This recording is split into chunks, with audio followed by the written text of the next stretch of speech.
and welcome to the review of the book From Melancholia to Prozac, A History of Depression by Clark Lawlor. So this book talks about the history of depression from the Greek world to the modern times. And it gives us an interesting perspective of how depression was seen throughout the years and throughout centuries also. 50 years ago, the number of people diagnosed with depression was really low if we have to make a confrontation with the number of people diagnosed with depression today.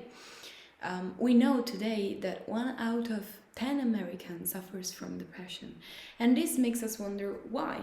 Why are there too many people today? Is it because of the social environment?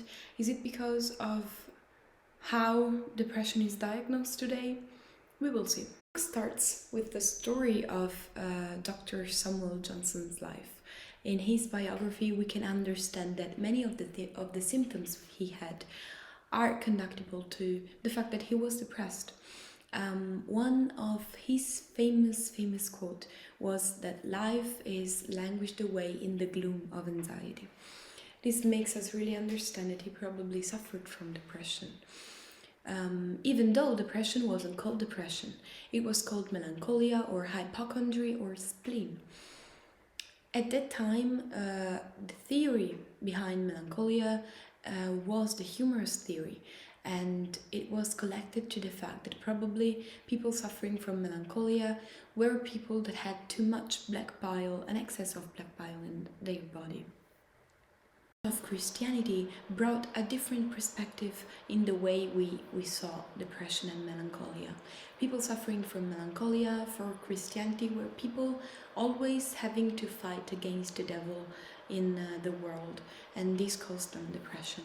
During the Renaissance, the understanding of melancholy shifted between the religious to the magic, to the alchemical, demonological, and many other naturalistic experiences. And they also were recollecting from the idea of Aristotle, of the mysterious writer who suffered from melancholia. In the 19th centuries, melancholy was slowly replaced by the modern idea of depression, and which became less an intellect disorder and more of a mood and affective disorder. The publication of DSM-3 in 1980 avoided any discussion about the etiology of depression. It gives us a list of various symptoms, but didn't really focus on what depression actually is. We think we know better. Depression is largely considered to be an imbalance of the neurochemistry in the brain.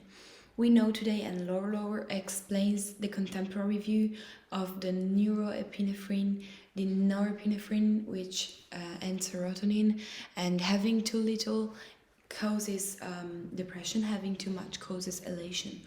And we know today that there are selective serotonin reuptake inhibitors, which are really important in order to stop depression.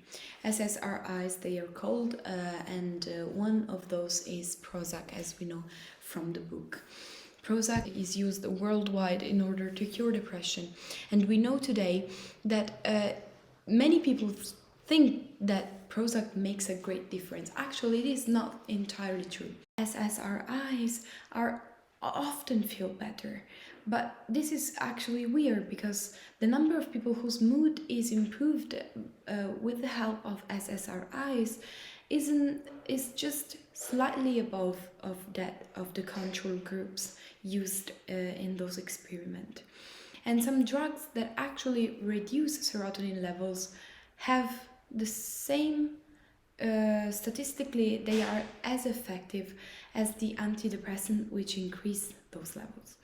So Lawlor says, to conclude, that psychiatrists aren't entirely sure about the chemical mechanism of depression, and we actually don't know that either. I found that this book really interesting and really full of a new perspective to see depression. It's not just a book. It's not a book of improvement. It's not a book. It's just a book of changes, and it makes us really think about depression with another eye, thanks to the story it tells us.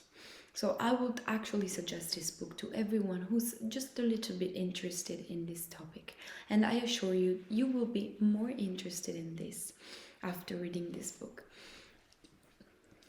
Thank you for listening, and bye.